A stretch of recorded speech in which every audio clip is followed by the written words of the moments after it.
Do you recall that at the beginning of the previous episode, we broached the concept of banana skin bacon, and you said, please, I don't want to talk about that right now? Well, I think I said I have not actually investigated what this is. I've only heard about it. And then later in the episode, I referenced it again. To force yourself to not cut that. Yeah, to really force the hand. Interesting. However, I believe in the intervening week, you have become the world's foremost expert on banana peel bacon. No, that's definitely incorrect. I have not attempted to make banana skin bacon. I've only watched one YouTube video and read 2 recipes. It seems like the recipe is based on a recipe from that Jezebel, eating trash series.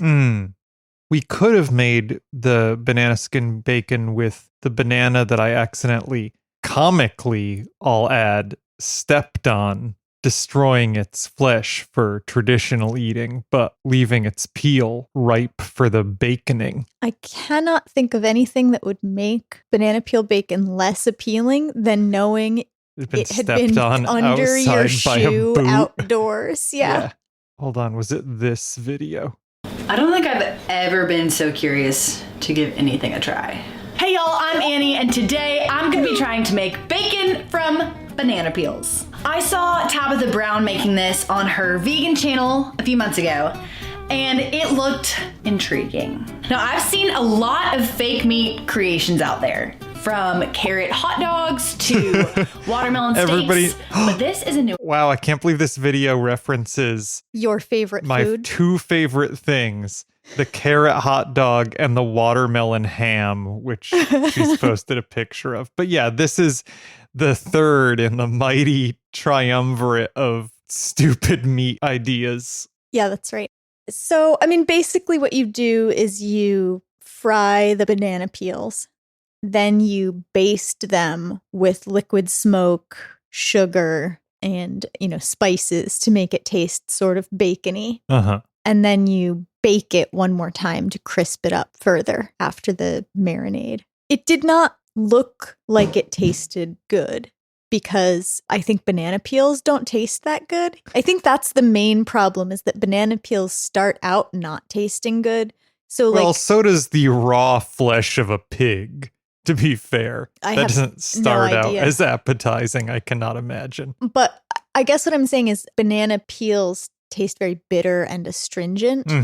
I've never taken a bite of a banana peel, but I assume they taste similar to an unripe banana, but worse.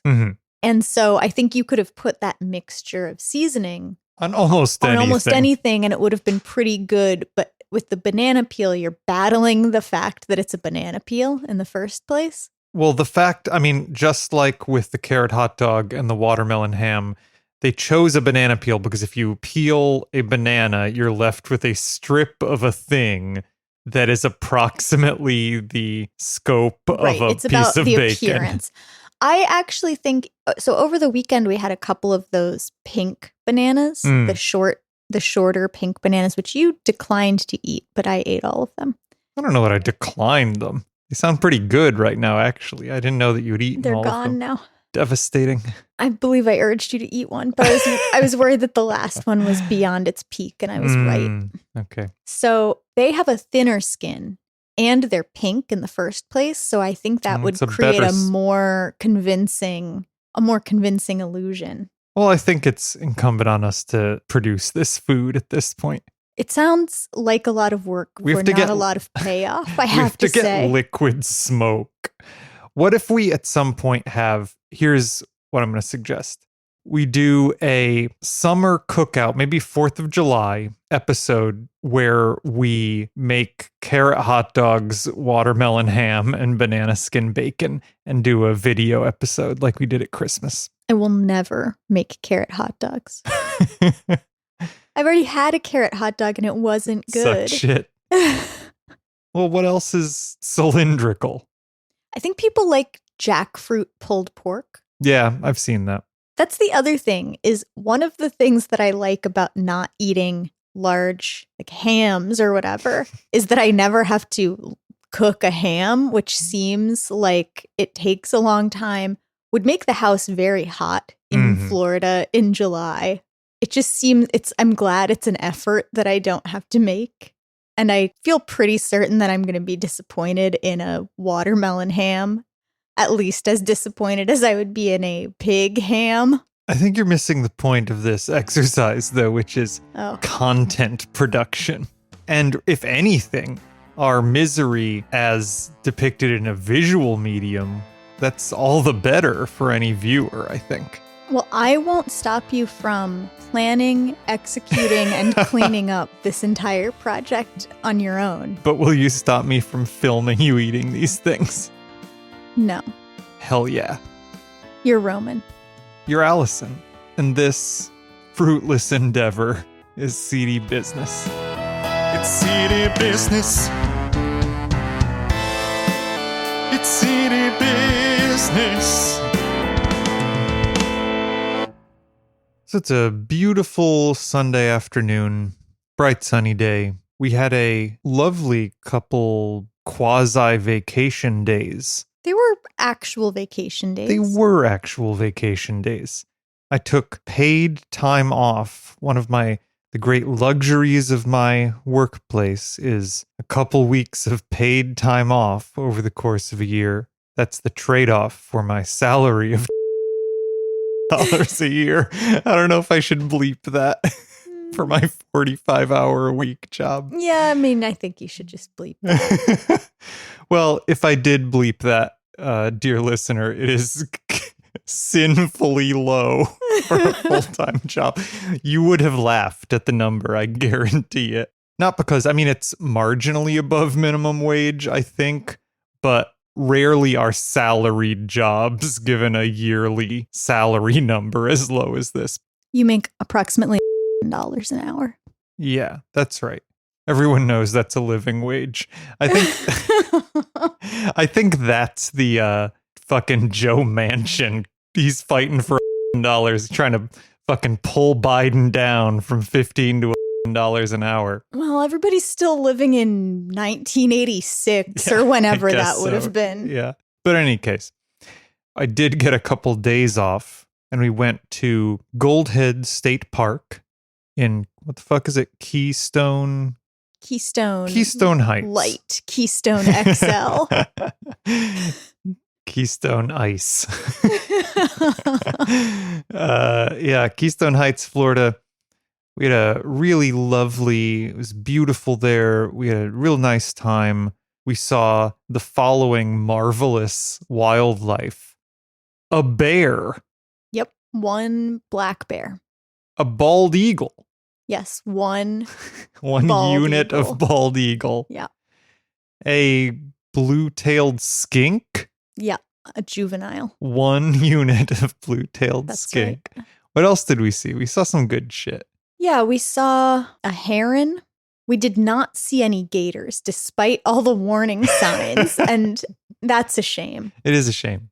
No gators, no tortoises, though they should be there somewhere. Wild turkeys. We did see turkeys. We saw deer. We saw an extremely brightly colored cardinal. Yeah, that's true. We saw several cardinals, but one really stood out as being particularly bright. Had a sexier coat of feathers than the others.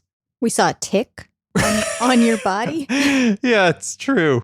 We did not let it live out its natural life, however. They probably don't want you to kill the wildlife when you're in a state park, but probably they'll make an exception for a tick that's on your body. Leave only footprints, take only pictures. In any case, we had a nice wilderness adventure. We're feeling renewed, rejuvenated. What is in our garden here? Then let us cultivate our garden. It's the only way to make life endurable.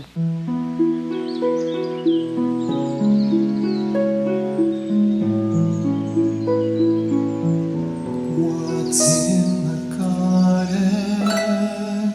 Wow, so much stuff. Yeah. The kumquat tree flowered so heavily that I couldn't believe it. And I'm actually concerned that whenever the fruit start to mature, they will be too heavy for the branches. Maybe I need to investigate, like, do people, espalier, that's the word.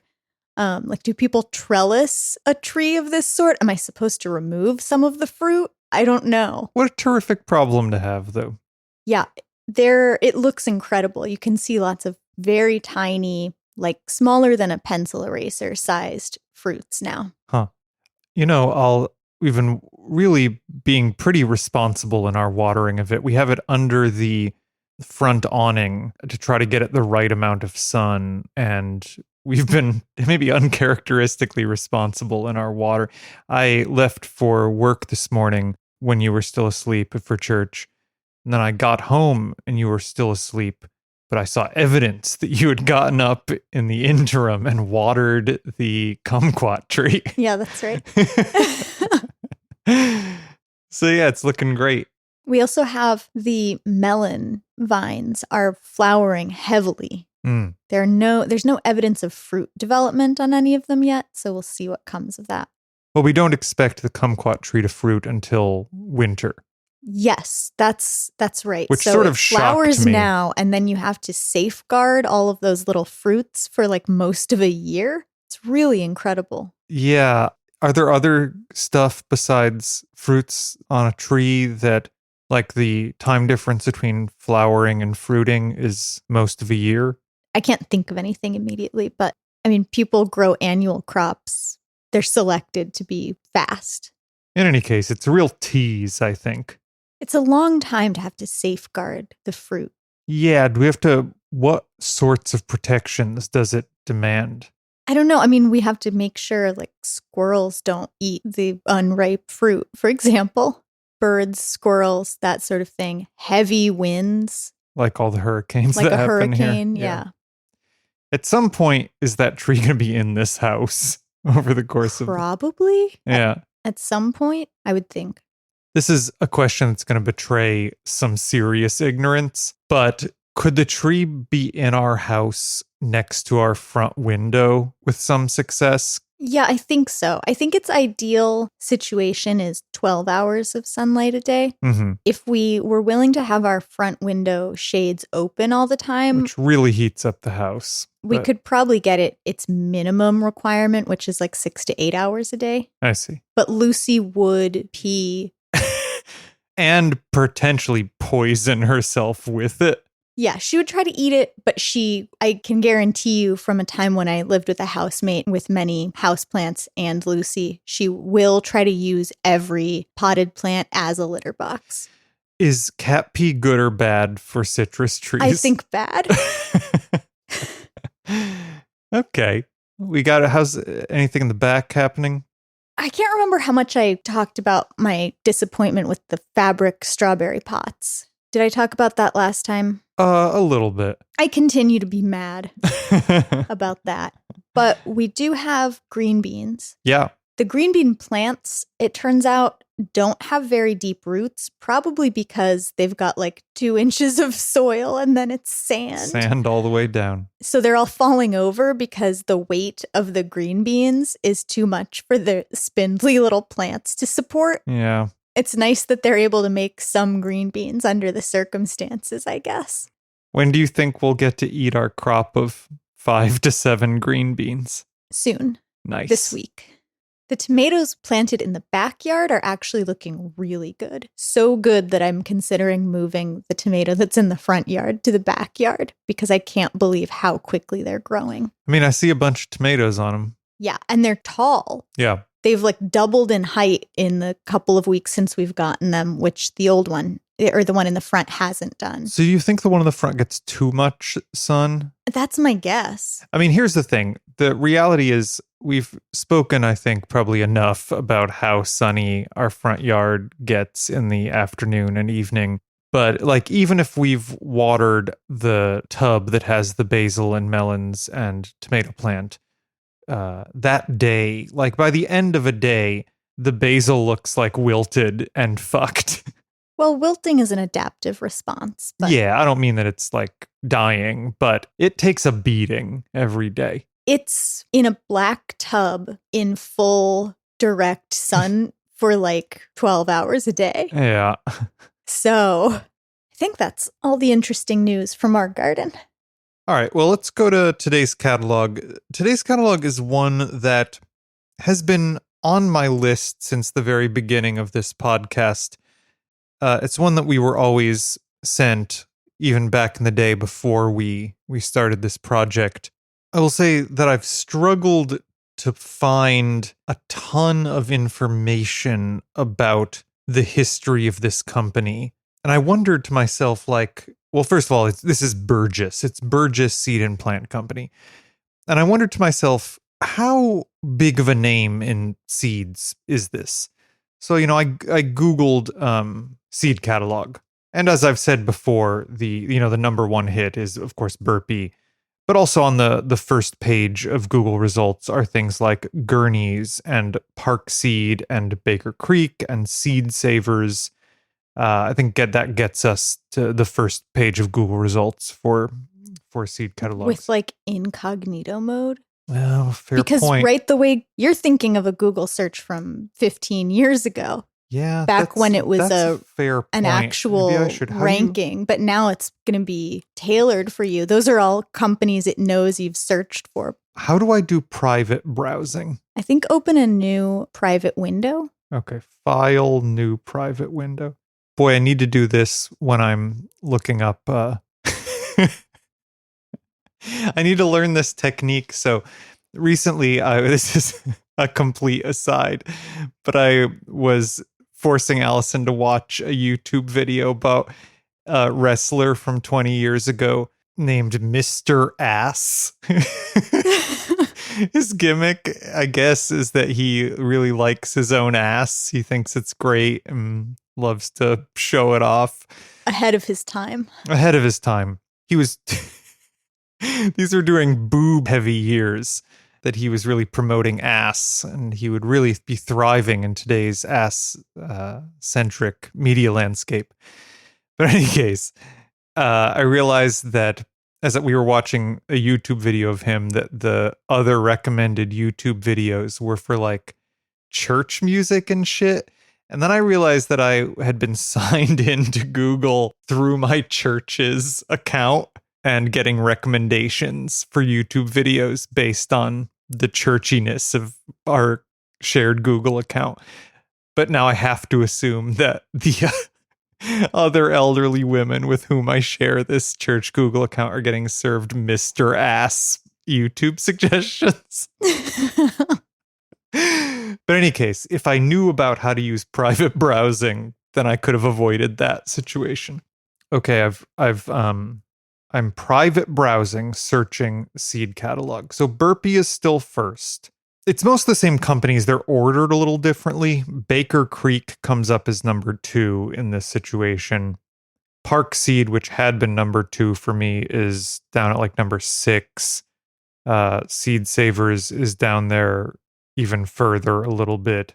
It's most the same stuff though. Point being that I tried to see where Burgess was, and it's like way the fuck down there in rank. But then I also went to do a Google Trend search where you can... Have you used Google Trends? Yeah. Yeah. Where you can see how often something has been searched compared to some other search string. And I compared Burgess like search histories to some other seed companies, and they're like competitive to the point that they're lower than Burpee, but I think we're like higher in Google Trends than each other seed company that I compared them against. Point being that this is not a nothing company. This is a widely dispersed catalog at the very least. So it's weird that their history is so opaque to me. How is it that we've gotten 2 of them if it costs $2? We paid $2 twice for this catalog. Baby, we've gotten 3 of these catalogs. I don't know how or why. And it's one of these that, so we're Allison and I are both looking at a physical catalog today. We're looking at identical physical catalogs. We were somehow sent 2 identical physical catalogs and a third still spring 2021 catalog, and identical catalog, but with a different cover, which sometimes happens with seed catalogs, I've noticed. Sure. So I don't know why we have 3 of them. I did not pay for these. They've sent them to us for years. Okay, it's just odd when a company puts a price on its catalog like it's a magazine or something that you would pick up at a newsstand. Well, yeah, I bought it for the big centerfold in the middle. But as we'll learn, this catalog is maybe uniquely obsessed with price and cost compared to other seed catalogs that we've looked at. Wow, I wish they did have a centerfold. I opened it up to see what that would be, and it's peaches, plums, and pears. Well, a peach in a centerfold, it sounds like a sexy centerfold. Yeah, I think they missed an opportunity That's the butt emoji. Do a different layout on this page. Yeah, that's a free idea for anyone who works for a seed catalog that ever listens to this is sexy centerfold. Like huge fucking trifold, pull it out picture of a good plant. Mm-hmm. You could even fit one Jaws corn into a centerfold. But in any case, here's what I do know. That this company, it's 109 years old. It was founded in 1912 in Galesburg, Michigan, which is Kalamazoo County, Michigan. They moved to Bloomington, Illinois, it looks like in 1977, which the internet seems to think correlated with its downward spiral in terms of quality. Its website is eburgess.com, which I think is like email. It's like electronic Burgess, eburgess.com. As I mentioned, the internet hates this company. I've never encountered another seed company. And I think we at one point made a promise to never feature a seed company that had a completely shitty catalog that we didn't find interesting at all. And I still feel like we're adhering to that promise. I don't hate this. It's a weird catalog with some stuff that I think is trashy in it. But I think it's an interesting catalog to talk about. I don't hate the catalog as much as the company itself behind it might be shitty. It's reviewed exceptionally poorly. It has like a ton of Better Business Bureau complaints about it. Dave's Garden is full of forums of people complaining about it. I think that the complaints have primarily been centered around it taking forever to get an order, the customer service being like appallingly bad. There's one video that I found of a guy who had ordered seed potatoes from them and they came with like a bunch of mold on them. The YouTube video is titled, "This is all caps disgusting. Do not order from Burgess Seed and Plant Company, eburgess.com." My sort of conclusion about eburgess.com, Burgess Seed and Plant Company, I believe the name is, or it's Plant and Seed Company. I can't remember which way it goes. But as many of you know, I took a chance ordering from them. When I order from companies online, I order a lot. So my order was $233, give or take some pennies, and I'm super not happy with the results. They screwed up the first part of my order. They sent me a cactus instead of a hardy kiwi, which I don't know how you confuse the two. But to get a replacement on that, I had to send back the original label of that package. So my second package came, which had a bulk of the other stuff. I still have not received my sweet potatoes, which angers me immensely because I really need to get those in the ground. They are two varieties for colder climates, shorter seasons, but I'm already behind, so these things need to get in the ground, so I don't want to wait around. But what particularly threw me off and what I'm really upset about is these stupid seed potatoes. I have never seen seed potatoes look like this in my life. They're just disgusting. Like, right here. Wow, I love this guy. It's moldy. It has fuzzy green and white mold on it. And most of these are squishy and gross. Same thing with this lot over here. And what makes me really sad is that this is the purple Viking and the blue potatoes. These are the two varieties that I really, really wanted because I love this sort of unique colors. You know, I love purple and blue, potatoes. And those are the ones that are the worst and have no sprouts on them. Now, to the credit. Right, well, I will say they do look like shit. I'll link to this video. This is Punky Roo on YouTube, who had a terrible experience with Burgess seed potatoes. But yeah, I've never like Googled around a seed company and seen such near universal disdain for a company as I have for this. All right, well, let's get ready to drag them. So yeah, I mentioned they moved to Bloomington, Illinois in 1977. The old seed company building in Galesburg, Michigan looks to have been converted into a museum. And there is a article I found about the guy who runs it in the Detroit Free Press. It's an article from 2015. I'll link to it, titled "Saving Galesburg's History, a Lonely Job for a Curator." And this article, man, the guy who runs this museum, I don't know why they chose to profile him, but he is clearly clinically depressed. The article begins, "Sometimes it seems like nobody cares anymore." Keith Martin sat inside the cozy space of the little Galesburg Historical Museum where he's the curator. He was alone. There were no visitors, and it was unlikely any would be coming. I'm going to skip around, but you don't get a lot of people coming in, Martin admitted. People just aren't interested in history. Or maybe museums just aren't cool. I don't know. Most of the museum's founders and supporters have moved on or passed away over the years, and he's worried if nobody comes along to replace him soon, all those objects and photos and antiques he'd worked so hard to save might vanish or get thrown out. The clock is ticking in more ways than one. It's a little discouraging, he said, but regardless, I'm saving it. If I don't save it, it won't be here for future generations. Galesburg should have grown bigger than it did, Martin said. It just never has. When the Burgess Seed and Plant Company left town after 65 years, he raided their dumpsters and took a bunch of their discarded antique typewriters, old catalogues, and the metal scales used for measuring the weight of the flower seeds they'd shipped to gardeners across the country. It's all now artfully arranged in a display at the museum. So I guess if anyone's incidentally interested in antique Burgess catalogs, this is probably the man to be in touch with. He raided their dumpster. The sight of someone trashing their history drove him nuts. I couldn't stand it, Martin said. It was horrible because it was a lot of good stuff, but nobody had a use for it anymore. It used to be everyone was involved with everything. And now the generations aren't interested in doing anything to help.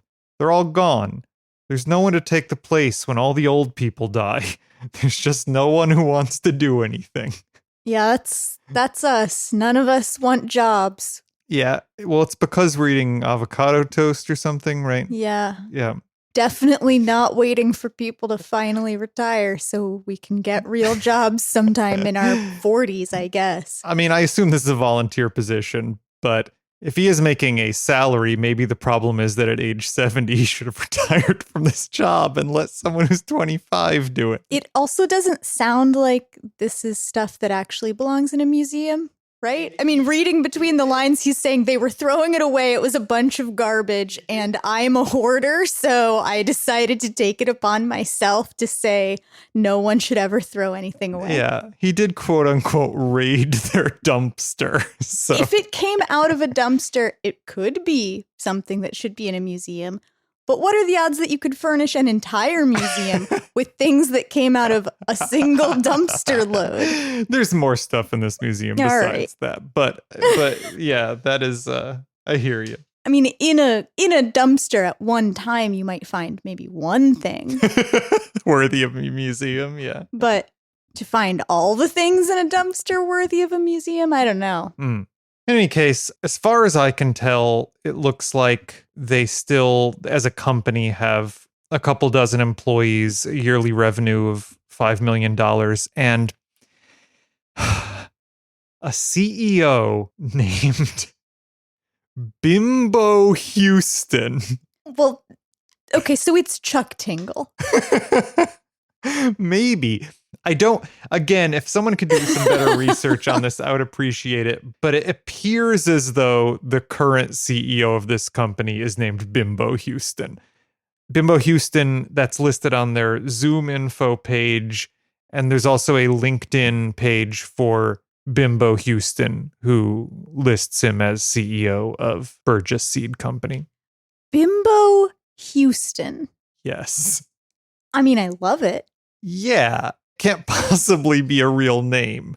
So when you go to Bimbo Houston's LinkedIn page, is there a photograph of a human being? Absolutely not. Okay. The LinkedIn page has Bimbo Houston with it's all lowercase.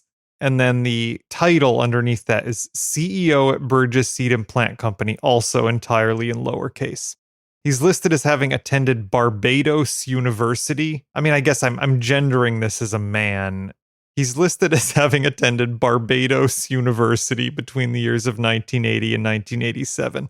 So I guess they are responsible for this burning dumpster fire of a company. What do you think about their catalog, though? I was busy searching Bimbo name to try to figure out whether there are any people with the first name Bimbo. I mean, it sounds like a gangster from the 30s. It would be like a mafia dude from the 30s. It would be their name. Some of the results I got are 30 bitchy girl names. Wait. They're suggesting you might want to name your daughter Bimbo so that she is raised to be a bitch. I guess. Another result is the slut name generator.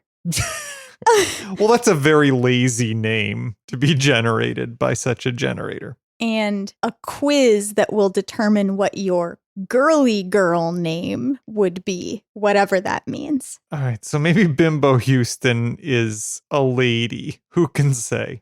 Bimbo as a boy's name ranks 16,348th in popularity among boys' names in the United States, according to babycenter.com. Will it show you a change in rank over the years? I'd be interested in seeing that name in like the 20s and 30s. Yes, they do popularity over time. However, the years available for this name are 2010 to 2018.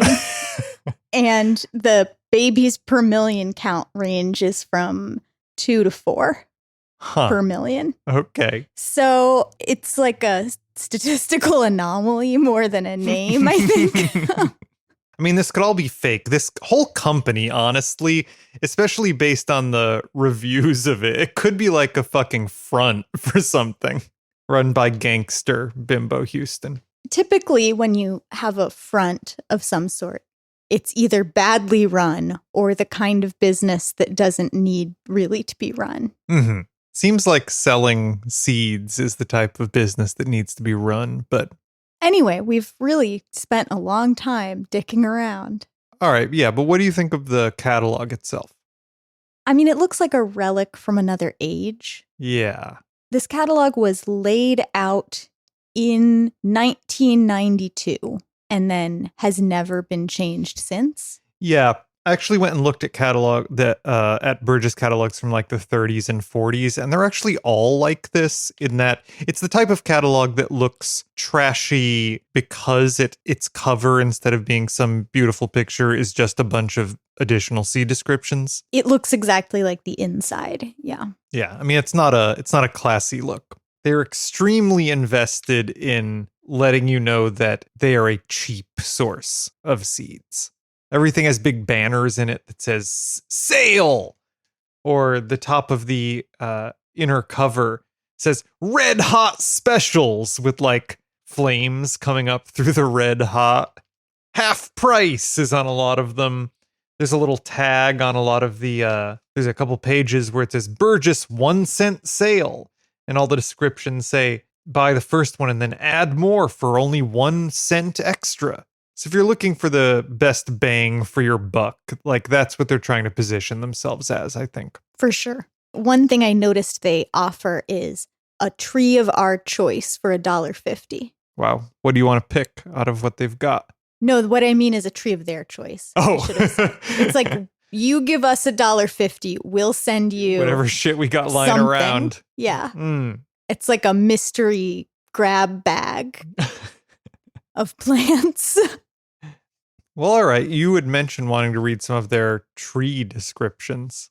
Well, first of all, I have to address on the back cover the giant tomato tree. In an incredible display of absolutely giving no fucks, it's GI hyphen and then a huge space where the illustration is, and then ant tomato tree. They do not care Yeah, it's about the layout of this catalog. That's truly horrible. It's like someone dragged the clip art in to Microsoft Word, and that was the end of their process. They did not attempt to finesse how it looked after that. Yeah. And actually, at the bottom of that description there, the clip art again bisects the description itself, leading to it's just a chaotic. It's all justified. So there's also a place where it says in, but there's maybe 2 tabs of space between the I and the N. Yeah. I mean, it's really, and then for some reason in the middle of the paragraph, they change font sizes. It's all, I guess they do that regularly, but they do not care. That is for sure. Read this description. Okay. Well, first, the illustration, most of their pictures are photographs, but they have some illustrations. Uh-huh. And it's a picture of a woman from, again, I would say the late 80s, picking luscious tomatoes off of a huge, shapeless mass. Is this that website? Is this catalog reminds me of the scam website that sells you fake tomatoes that don't exist? Yes. Yeah. All right. Giant tomato. Ant tomato tree. Yeah, you're right. Ant tomato tree. Amazing super species. Looks like a fruit tree. Produces bushels of tomato clusters summer to fall. Zooms to an amazing 8 feet tall in just 3 months. Feast on basket after basket of juicy, mouth-watering beauties up to 1 pound each. So delicious, so succulent.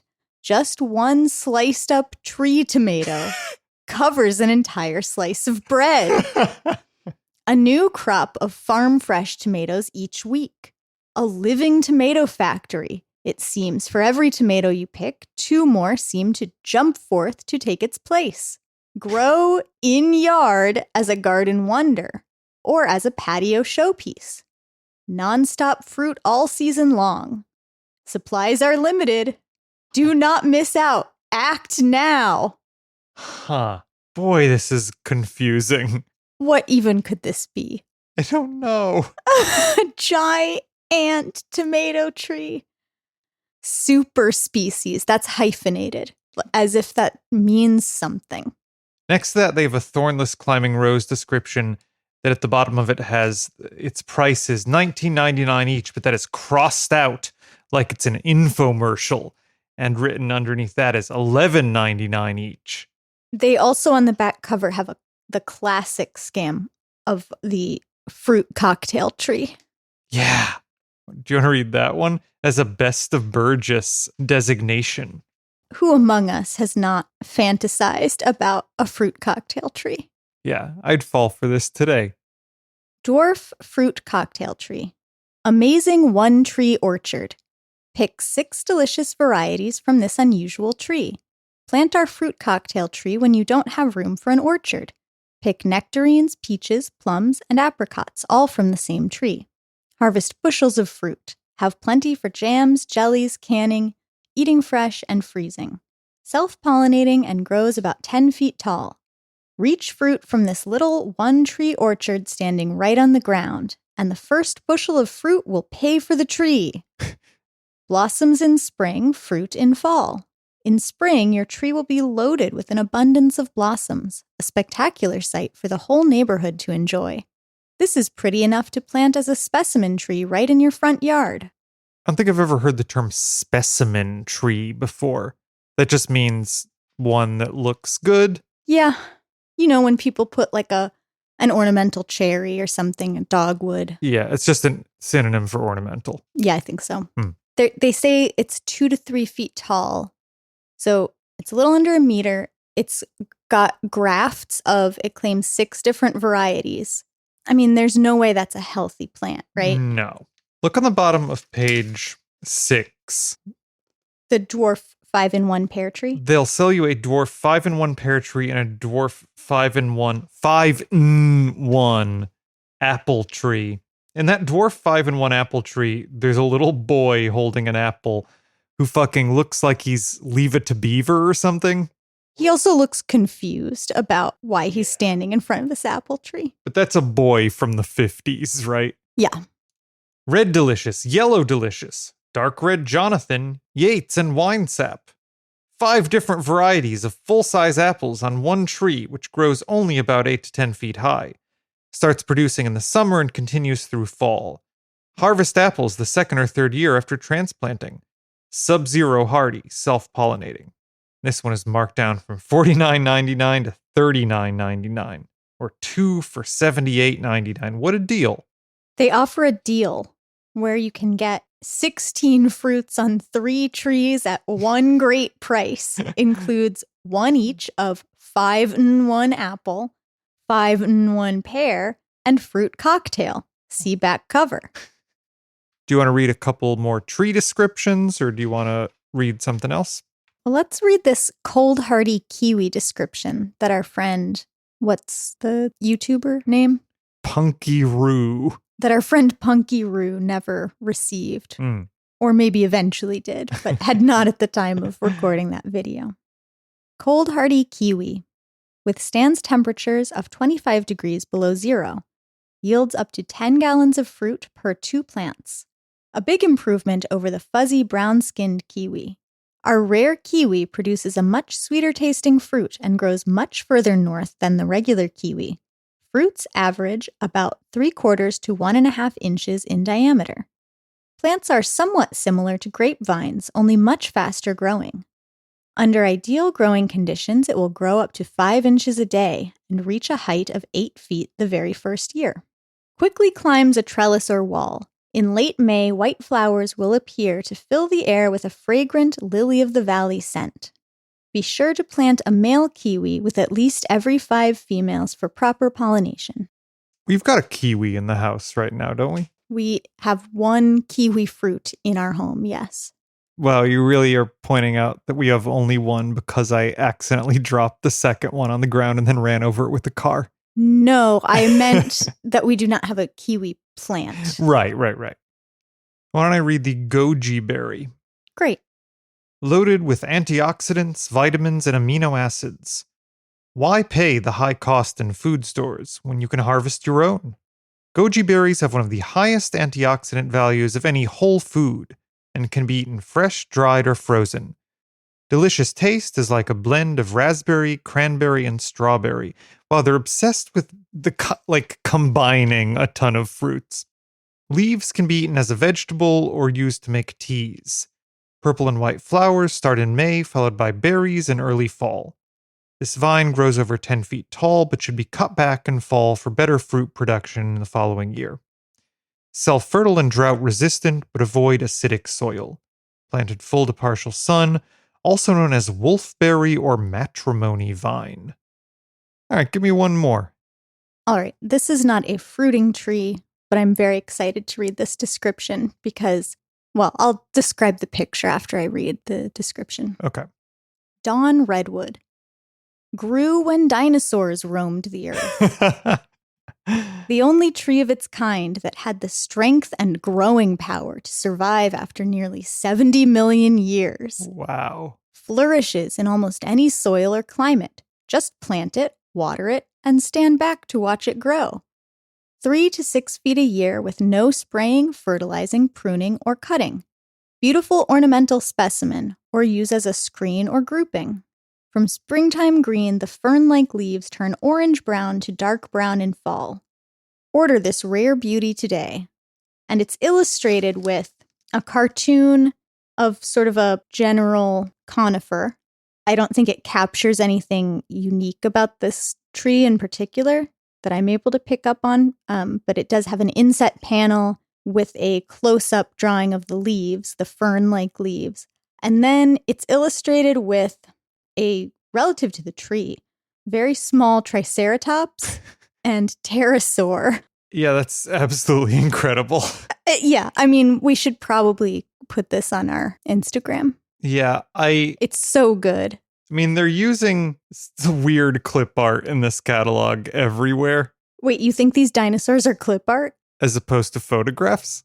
As opposed to Someone hand illustrating them? Yeah, I think someone fucking Googled dinosaur drawing. clip art. Yeah, dinosaur Yeah, clip you're art. probably right, because I notice now that the dinosaurs are actually not contained within the frame of the drawing of the tree. Right. I'm sorry, how tall do these grow? I mean, they're redwoods. I guess the answer is very, very, very tall. So they are using clip art dinosaurs for scale in this image, but like weird Dinosaurs for scale. dinosaurs for scale. The other stuff on this page, the hybrid poplars and the super hardy hybrid willows, are using like blurry pictures of children for scale. Is that what is going on? I'm not sure these are even using children for scale, because they're showing the hybrid willow. They're showing it with a child or maybe adult. I really can't tell for scale when it is 1 year old. Right. I guess just to show you that it grows to a sufficient height to maybe provide a privacy screen within the first year. Okay, sure. Yeah, I mean, I guess they're trying to give you an idea of how long you can expect to wait between planting this and not having to see your neighbor's eyesore. Oh, you mean their house is an eyesore? You Or don't mean whatever. the physical sore on their eye. I did not mean the sore on their eye. I meant Okay. like the rusty car that's up on blocks in their yard or so whatever. like my car. Yeah. Except that your car drives every day. Yeah, barely, but yes. All right, before we go, I was just going to mention that I did find reference to a number of times. So Burgess does have one variety that it looks like they introduced in 1952 that is a widely available and loved to this day, which is the Burgess Buttercup Squash. Widely available. They do still sell it in their catalog, although it's just you would think for an heirloom that they introduced 60 years ago that they would have some fucking pride in it, but it's just buried in like a 2-sentence description on page 45. The Burgess Buttercup.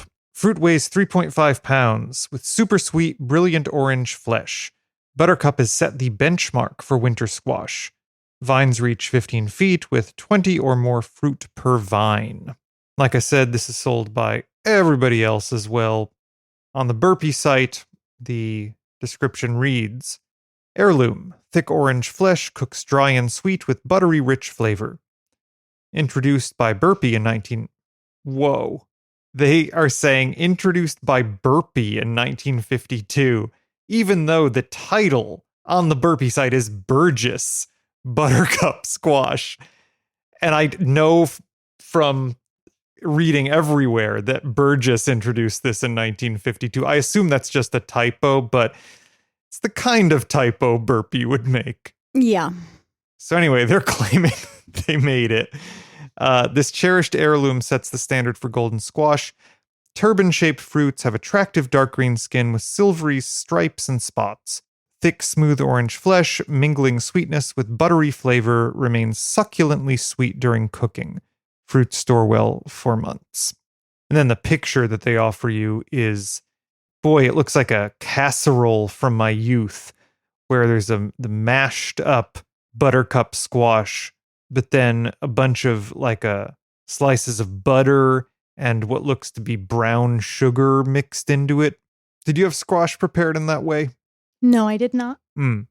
I mean, I think probably someone tried to give me that, but I wouldn't have eaten it. Do you find that in general, vegetables are made more appetizing by mixing them with sugar? No, I was very anti-sugar on vegetables as a kid. Mm. I would not eat a, sweet potato dish that was all covered in marshmallows and Yeah, sugar and classically, stuff. you're going to want to put some marshmallows on top of this stuff. That'll be another dish for our summer cookout with all of that other stuff. We're going to put marshmallows on a bunch of vegetables and see how it goes. Wow. All right. If you're so inclined, you can elect to follow us on Twitter at @CDBusiness or on Instagram at CDBusinessPod. You can email us at cdbusinesspod@gmail.com. Let us know if you'd like us to talk about a particular catalog. For you, leave us a review on Apple Podcasts. We'll be delighted to read it. And of course, assuming that it is covered in sticky marshmallow. Sticky, gooey marshmallow. You should eat your vegetables. We're all just doing the best we can. Oh, speak for yourself. It's city business. It's city business.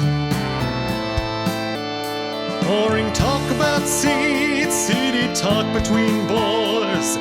Mind-numbing chatter about our mules and spores. We'll dig a ditch and moan and split the difference.